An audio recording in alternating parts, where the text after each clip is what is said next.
இந்த ஓய்வு நாளை முதல்ல புரிந்து கொண்டோம். ஓய்வு நாளுங்கிறது எங்கே ஆரம்பிச்சது?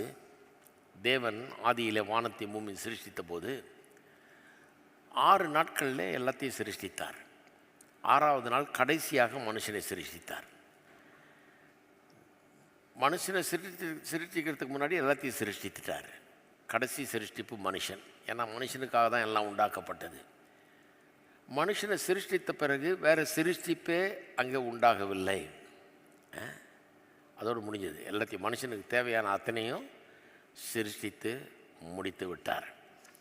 அப்போ 6ஆவது நாளில் கடைசி சிருஷ்டிப்பு மனுஷன்னா, 6 நாள் சிருஷ்டிப்பில் கடைசி சிருஷ்டிப்பு மனுஷன்னா, நம்ம இன்றைக்கி கணக்குப்படி பார்த்திங்கன்னா ஞாயிறு தான் முதலாவது நாள், வாரத்தின் முதலாவது நாள். ஞாயிறு, திங்கள், செவ்வாய், புதன், வியாழன், வெள்ளி, 6ஆவது நாள் வெள்ளி இல்லையா? அன்றைக்கி கடைசியாக மனுஷனை சிருஷ்டித்தார்னா, யூத மக்களுடைய புரிந்து கொள்ளுதல் எப்படின்னா, வெள்ளிக்கிழமை இரவு சன்டவுன், சூரியன் கீழே போகும்போது அப்போ தான் அந்த ஓய்வு நாள் ஆரம்பமாகிறது. வெள்ளிக்கிழமை இரவுலேருந்து சனிக்கிழமை இரவு வரைக்கும் தான் ஓய்வு நாள். அப்படி தான் அவங்க கால்குலேட் பண்ணுறாங்க. அப்போ இது அவர்கள் புரிந்து கொள்கிற முடியாது எழுதப்பட்டது இல்லையா? அப்போ மனுஷனை சிருஷ்டித்த உடனே முதல் முறையாக மனுஷன் தன் வாழ்க்கையில் கண்டது, அனுபவித்தது என்னன்னா ஓய்வு நாள். அவனுடைய வாழ்க்கையின் முதல் அனுபவமே ஓய்வு நாள். இது எனக்கு ரொம்ப இன்ட்ரெஸ்டிங்காக இருக்குது. அதில் தான் வாழ்க்கையை ஆரம்பிக்குது. வாழ்க்கையின் ஆரம்பமே ஓய்வு தான். உண்டாக்கணுன்னு கேட்டிருப்பான்னு நினைக்கிறேன் ஆண்டவர். இன்றைக்கி ப்ரோக்ராம் என்ன? ஏதாவது வானத்தை இனத்தை தொங்க விடணுமா? ஏதாவது நட்சத்திரங்கள் ஏதாவது தொங்க விடணுமா? நான் ஏதாவது வேலை செய்யணுமா? ரெடி கத்த சொல்லியிருப்பார். எல்லாம் செஞ்சு முடிச்சிட்டேன். முடித்த பிறகு தான் ஒன்றை உண்டாக்கியிருக்கிறேன். உனக்காக தான் எல்லாத்தையும் செஞ்சுருக்கிறேன். உனக்காக என்னெல்லாம் வேண்டும்னு நான் நினச்சி பார்த்து எல்லாத்தையும் உண்டாக்கிட்டு ஒன்றை உண்டாக்கியிருக்கேன்.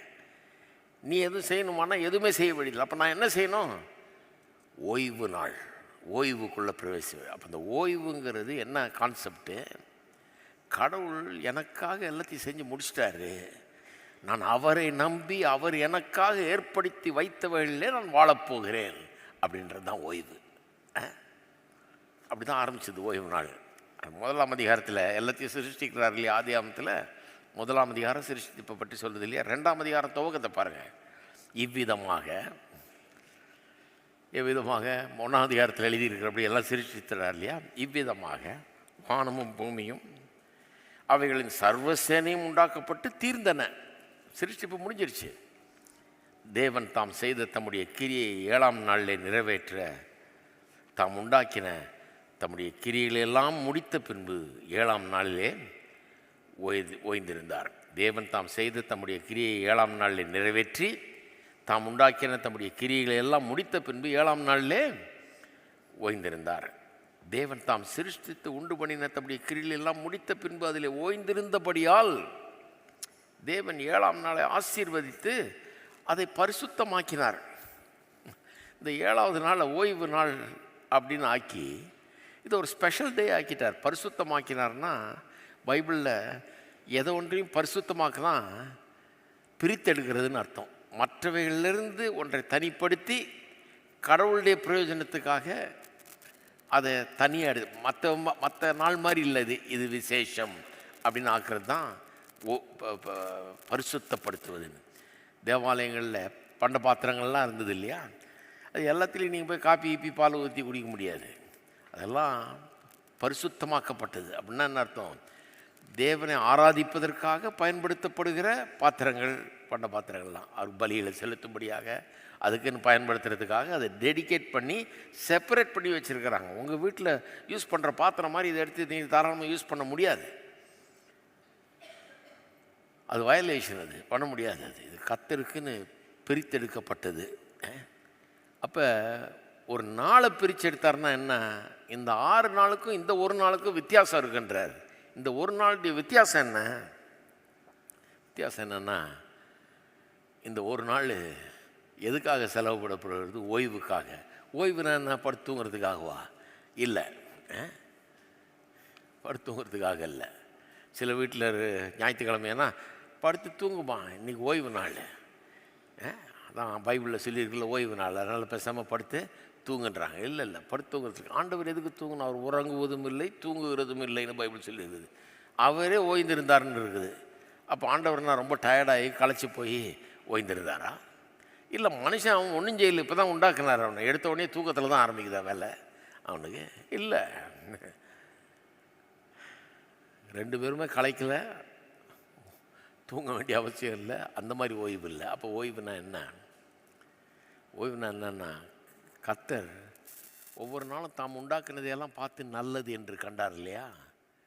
இப்போ இந்த 7வது நாளில், அதாவது இந்த ஓய்வு நாளில் ஒரு நாள் முழுக்க கர்த்தர் தனக்காக என்னவெல்லாம் ஏற்படுத்தி வச்சிருக்கார், எவ்வளோ என்னை நேசிச்சிருக்கிறார், எனக்கெல்லாம் என்னத்தெல்லாம் ஆயத்தப்படுத்தி வச்சிருக்காருன்னு உட்கார்ந்து மனுஷன் சிந்திக்கும்படியாக, அதை ரசிக்கும்படியாக, அதில் லயிக்கும்படியாக, அதில் மகிழும்படியாக தேவனும் தாம் உண்டாக்கின மனுஷனையும் அவனுக்காக தாம் ஏற்படுத்தின அத்தனை காரியங்களையும் பார்த்து மகிழும்படியாக அவரே சொல்கிறார், இது மிகவும் நல்லதுன்றார். மனுஷனை உண்டாக்கணும் ஒன்று முதல்ல நல்லது நல்லதுன்னு சொல்லிட்டு வந்து மனுஷனை உண்டாக்கணும்னு மிகவும் நல்லதுன்றார்.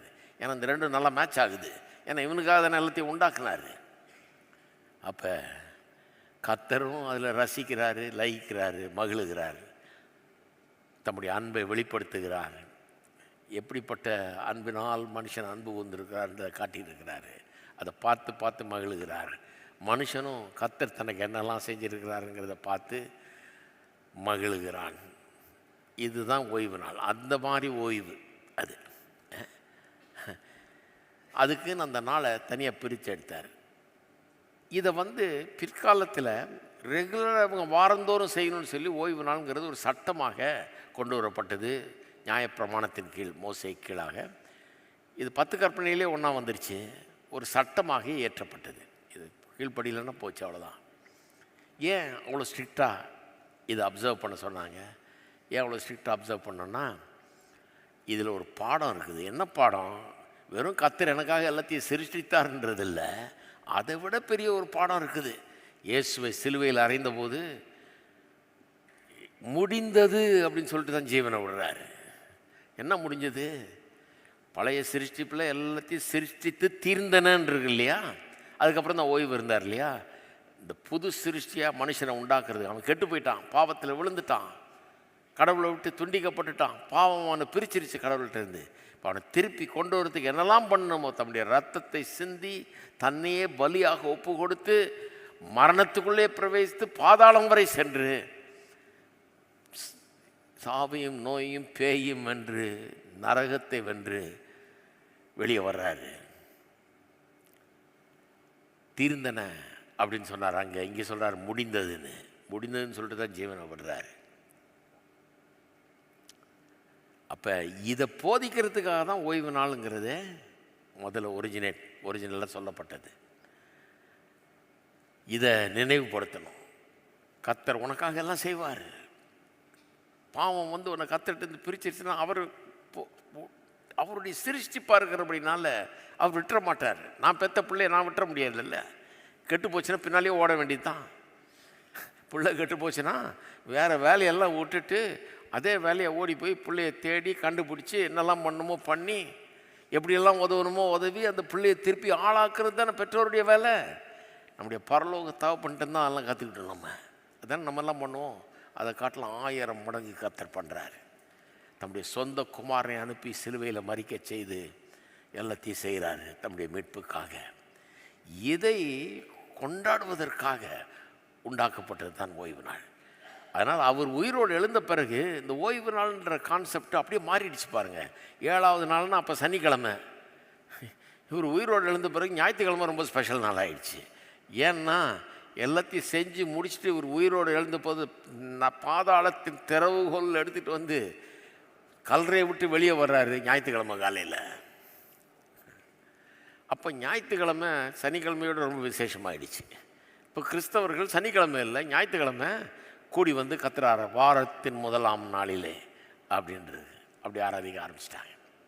அது மட்டும் இல்லை, வெறும் அந்த ஞாயிற்றுக்கிழமை மட்டும் விசேஷம் கிடையாது. நமக்கு ஓய்வு அன்னைக்கு ஆரம்பித்து, ஏசு என்னைக்கு உயிரோடு எழுந்தார் அன்னைக்கு ஆரம்பித்து இன்னைக்கு வரைக்கும் ஒவ்வொரு நாளும் ஓய்வு தான். அப்போ இன்றைக்கி ஓய்வு நாள்ன்ற அந்த கான்செப்டே மாறிடுச்சு.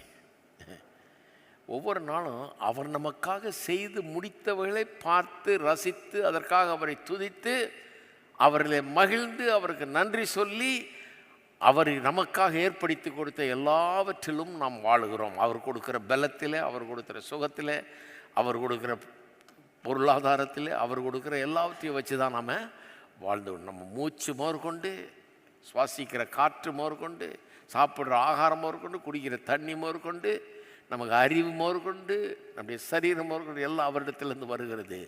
இதையெல்லாம் எண்ணி பார்த்து நாம் கொண்டாடுகிறோம். அது மட்டும் இல்லை, நாம் கடவுளை விட்டு தூரமாக போய் பிசாசு நம்ம கெடுத்து அழித்த போது நம்ம திரும்பி மீட்டு கொண்டார்.